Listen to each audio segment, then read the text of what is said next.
साथियों, आप सभी का स्वागत है पॉडकास्ट रेडियो के एपिसोड 9 में।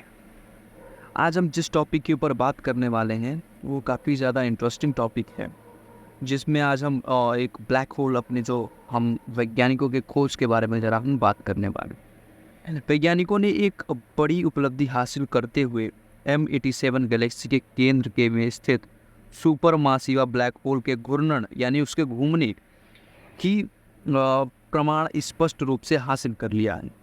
अब इसमें क्या है, पूरी रिपोर्ट पढ़ना शुरू करते हैं। अंतरिक्ष विज्ञान में बहुत सारी धारणाएं और अवधारणाएं जो प्रत्यक्ष प्रमाण की अब भी प्रतीक्षा कर रही हैं, इनमें से अधिकांश ब्लैक होल को लेकर हैं। लेकिन धीरे धीरे वैज्ञानिकों को इस क्षेत्र में भी सफलताएं मिलने लगी हैं। एक अध्ययन में वैज्ञानिकों को पहली बार ब्लैक होल के घूर्णन के प्रत्यक्ष प्रमाण मिले, जबकि वे शुरू से ही इस बात को जानते हैं कि ब्लैक होल अन्य पिंडों की तरह जरूरत घूमते होंगे, यानी जैसे अन्य पिंड यानी जैसे अन्य ग्रह घूमते हैं ऐसे ही ब्लैक होल भी घूमता होगा।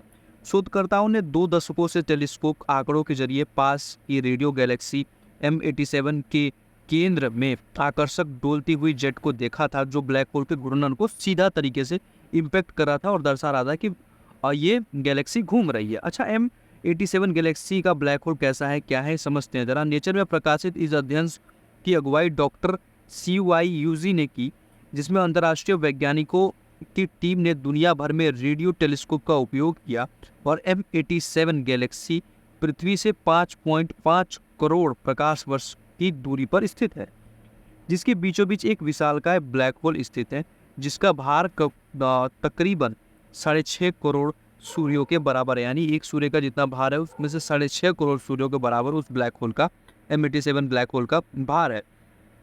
अच्छा, 20 साल से जो आंकड़े इकट्ठा किए गए उसमें इस बात का खुलासा हुआ है कि इस गैलेक्सी में ही वैज्ञानिकों ने आकर्षण डोलती हुई जेट को देखा था, जो ऊपर से 10 डिग्री के आयाम से हिला हुआ है, जिससे ब्लैक होल के घूर्णन को प्रत्यक्ष प्रमाण माना जाता है। शोधकर्ताओं ने 2000 से लेकर 2022 तक के टेलीस्कोप के आंकड़ों का विश्लेषण कर ब्लैक होल के जेट बेस के प्रिंसिपल गतिविधि के 11 वर्षीय चक्र का खुलासा किया था। अच्छा, आइंस्टीन का सिद्धांत के साथ इसका तोलमोल होता है कि आइंस्टीन ने जो सिद्धांत दिया था उसके अकॉर्डिंग वेरीफाई करने की कोशिश की जाती है। यह कुछ महान भौतिकवादी अल्बर्ट आइंस्टीन के सापेक्षता के सामान्य सिद्धांत के अनुमानों के साथ मेल खाती है, जिसमें जेट की गति बर्ताव और सुपरमासिव ब्लैक होल के केंद्र में सीधा संबंध बताया गया है। विश्लेषण में पाया गया है कि एक्रीशन डिस्क या संचयन चक्रिका के घूर्णन की धुरी ब्लैक होल के घूर्णन की धुरी से मेल नहीं खा रही है, जिसके नतीजे में प्रेसिशनल जेट देखने को मिल रही है। अच्छा, ब्लैक होल के जो आंकड़े थे इसमें स्टडी करने के लिए तकरीबन हमें 20 वर्ष का समय लगा और वैज्ञानिकों ने इस पर लगातार कड़ी मेहनत के बाद कुछ आंकड़े को इकट्ठा किया। कि शोधकर्ताओं का कहना है कि चूंकि ब्लैक होल की चक्रिका के बीच कुसंक रेखा बहुत ही कम है और इसका प्रेसिशन काल तकरीबन 11 साल है, इसके 2 दशक तक उच्च विभेदन वाले आंकड़े हासिल करना जरूरी होता है। और इसके लिए गैलेक्सी के ब्लैक होल के सफल तस्वीर बनाने के लिए वैज्ञानिकों ने यह जानना अहम था कि क्या यह ब्लैक होल घूम रहा है या नहीं। ये वास्तव में घूम रहा है और अब इसकी पुष्टि हो चुकी है। M87 गैलेक्सी ब्लैक होल का जो महत्व है, ऐतिहासिक खगोलविद इसी ब्लैक होल जेट को सबसे पहले 1918 में अवलोकित कर सके थे, यानी कर पाए थे, और पृथ्वी के पास होने के कारण वैज्ञानिक ब्लैक होल के पास इन जेट निर्माण क्षेत्र को वेरी लॉन्ग बेसलाइन के जरिए विस्तार से अध्ययन कर रहे थे और करते हैं और कर सके हैं। इस तकनीक के जरिए उन्होंने उच्च विभेदन आंकड़े हासिल किए, जिसमें यह पता चला कि ब्लैक होल के जो M87 है वो घूर्णन की गति है। जेट और घूर्णन का संबंध क्या है, जरा इसको समझ लेते हैं। कि M87 गैलेक्सी है उसके घूर्णन की जो स्थिति को बताया गया, जरा एक बार उसको हम डेप्थ में समझते हैं।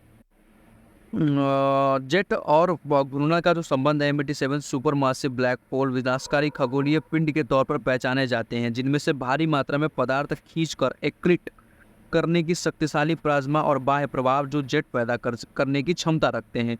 यह जेट प्रकाश के आसपास की गति से चलते हैं तो हजारों प्रकाश वर्ष की दूरी तय कर लेती हैं।